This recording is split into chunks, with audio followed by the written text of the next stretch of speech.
we're also preoccupied with ourselves, you know? I had what a lot of people would be considered a good life. I was living the proverbial American dream.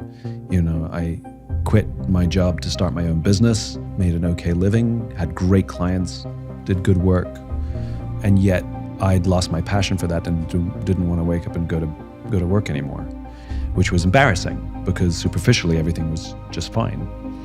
I was pretending that I was happier, more in control, and more successful than I was or felt, which is quite frankly pretty draining and pretty dark. And it wasn't until a very, very close friend of mine came to me and said, something's wrong. She was the first one to notice something. And I came clean and I sort of let it all out. It was that catharsis that sort of lifted this heavy weight off my shoulders. I was no longer alone. It was no longer a secret.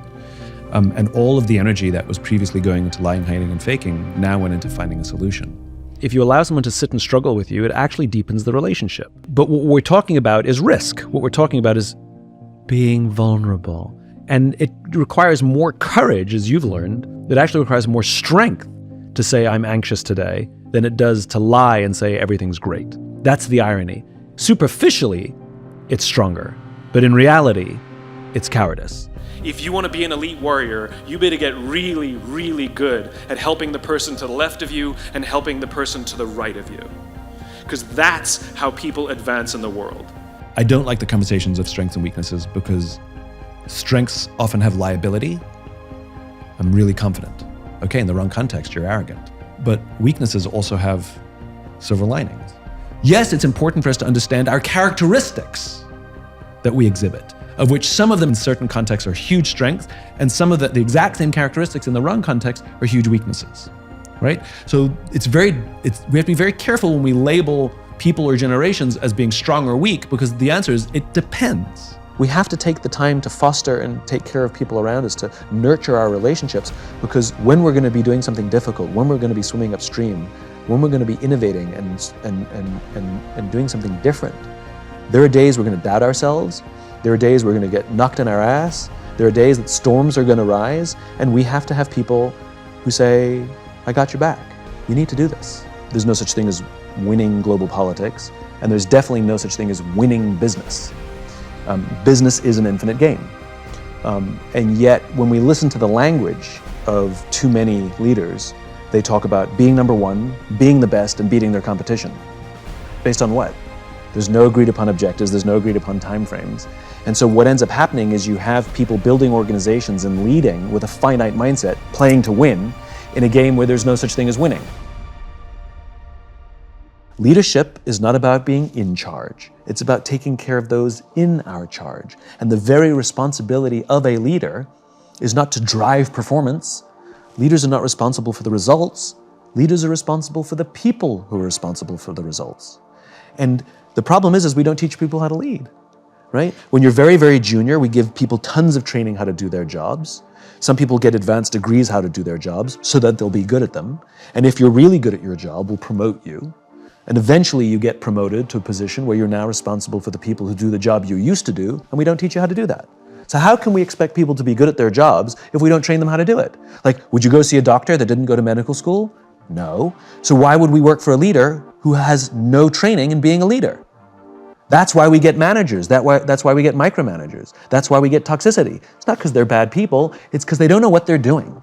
And they're making it up as they go along. And those lucky times that we get to work for a great leader, well, they were lucky that they probably had a great leader before them, or they learned it somewhere else, or maybe they had a terrible leader and they committed to do the total opposite of everything. The point is, they learned it. Well, we have to teach leadership so that leaders can create environments in which all of us can work to our natural best. We teach leadership as if it were a finite game. People start business with the goal of winning or being number one, and that's a problem because that's impossible. Let me give you a hypothetical example to make my point. Two CEOs. The first CEO says, our number one priority is growth. And of course, our people are important because if we take care of our people, we will meet and exceed our financial goals. Second CEO says, our number one priority is our people. And if we take care of our people, we will always meet and exceed our financial goals. Which one would you rather work for? I don't want to. I mean, it's obvious, right? It's obvious. So this is what it means to prioritize will over resources. It has, of course, money matters, but the people matter more. The United States Navy SEALs are perhaps the most elite warriors in the world. And one of the SEALs was asked, who makes it through the selection process? Who is able to become a SEAL? And his answer was, I can't tell you the kind of person that becomes a SEAL. I can't tell you the kind of person that makes it through BUD/S. But I can tell you the kind of people who don't become SEALs. He says the guys that show up with huge, bulging muscles, covered in tattoos, who want to prove to the world how tough they are, none of them make it through. He said the preening leaders who like to delegate all their responsibility and never do anything themselves, none of them make it through. He said the star college athletes who've never really been tested to the core of their being, none of them make it through. He says some of the guys that make it through are skinny and scrawny. He said some of the guys that make it through, you will see them shivering out of fear. He says, however, all the guys that make it through, when they find themselves physically spent, emotionally spent, when they have nothing left to give physically or emotionally, somehow, some way, they are able to find the energy to dig down deep inside themselves, to find the energy to help the guy next to them. They become SEALs, he said. You want to be an elite warrior. It's not about how tough you are. It's not about how smart you are. It's not about how fast you are. If you want to be an elite warrior, you better get really, really good at helping the person to the left of you and helping the person to the right of you. Because that's how people advance in the world. The world is too dangerous and the world is too difficult for you to think that you can do these things alone. If you find your spark, I commend you. Now, who are you going to ask for help, and when are you going to accept help when it's offered? Learn that skill. Learn by practicing helping each other. It'll be the single most valuable thing you ever learn in your entire life.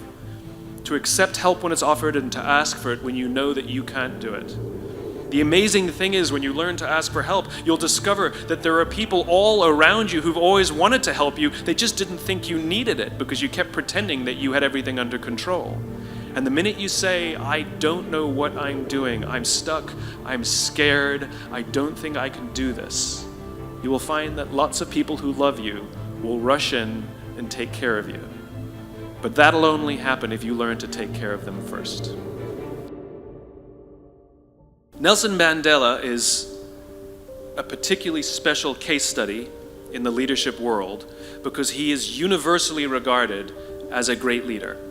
You can take other personalities, and depending on the nation you go to, we have different opinions about other personalities. But Nelson Mandela, across the world, is universally regarded as a great leader. He was actually the son of a tribal chief. And he was asked one day, how did you learn to be a great leader? And he responded that he would go with his father to tribal meetings. And he remembers two things when his father would meet with other elders. One, they would always sit in a circle. And two, his father was always the last to speak.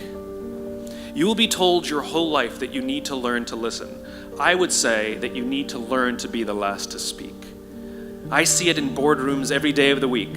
Even people who consider themselves good leaders, who may actually be decent leaders, will walk into a room and say, here's the problem, here's what I think, but I'm interested in your opinion, let's go around the room. It's too late. The skill to hold your opinions to yourself until everyone has spoken does two things. One, it gives everybody else the feeling that they have been heard. It gives everyone else the ability to feel that they have contributed. And two, you get the benefit of hearing what everybody else has to think before you render your opinion. The skill is really to keep your opinions to yourself. If you agree with somebody, don't nod yes. If you disagree with somebody, don't nod no. Simply sit there, take it all in, and the only thing you're allowed to do is ask questions so that you can understand what they mean and why they have the opinion that they have. You must understand from where they are speaking, why they have the opinion they have, not just what they are saying. And at the end, you will get your turn. It sounds easy, it's not. Practice being the last to speak. That's what Nelson Mandela did. There was a former Undersecretary of Defense who was invited to give a speech at a large conference, about 1,000 people. And he was standing on the stage with his cup of coffee and a styrofoam cup, giving his prepared remarks with his PowerPoint behind him. And he took a sip of his coffee and he smiled and he looked down at the coffee. And then he went off script. And he said, last year I spoke at this exact same conference. Last year I was still the undersecretary. And when I spoke here last year, they flew me here business class.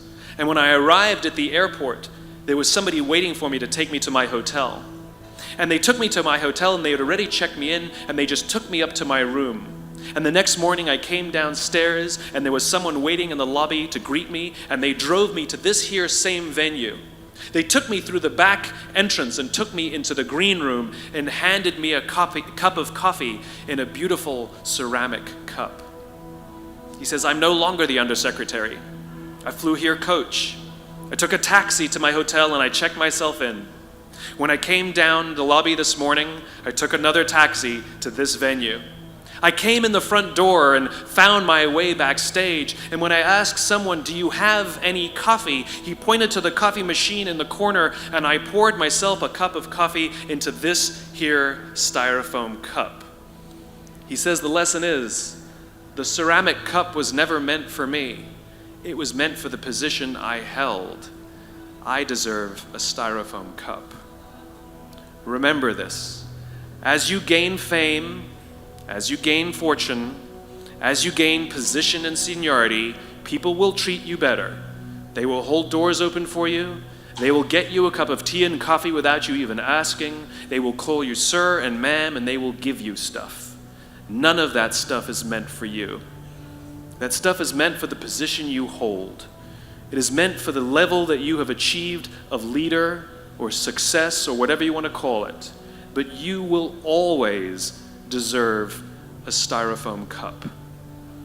Remember that lesson of humility and gratitude. You can accept all the free stuff. You can accept all the perks. Absolutely, you can enjoy them. But just be grateful for them and know that they're not for you.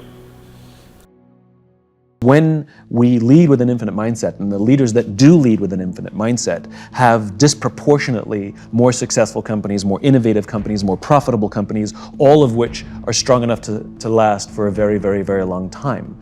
And not because they just have the financial wealth to weather storms, but the company continues to grow and innovate and reinvent itself so that it's relevant in the face of new technology and changing tastes and politics in the world. So that is the great irony, but it has to be genuine, meaning to say that I care about my people because they're a means to an end. It's like we only like you because you help us make money. Makes us not only feel used, but that we're a mechanism for somebody else's success. Where when we say we care about our people and money is the mechanism by which we can take care of people, the more money we make, the more we can take care of our people and serve our customers. It has a profound impact on our desire to give more. And so much of the finite thinking that we have today, unfortunately, is a really reasonably modern invention. It's not like business has always operated this way.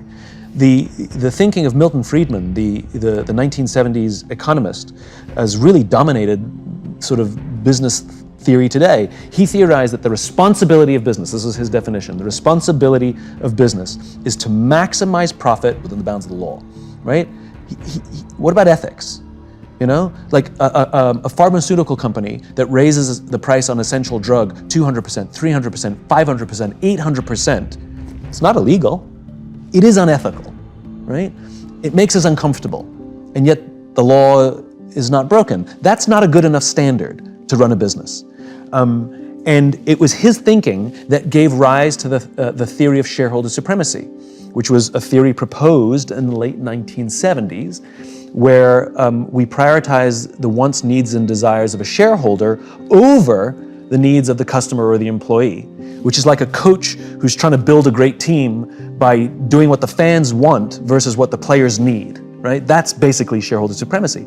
And as I said, it was just a theory proposed in the late 1970 that was popularized during the boom years of the 80s and 90s. Mass layoffs, where we use the livelihoods of human beings to meet arbitrary projections on an annualized basis at the end of the year, did not exist as a standard business practice prior to the 1980s. Did not exist. It was popularized during the 80s and 90s.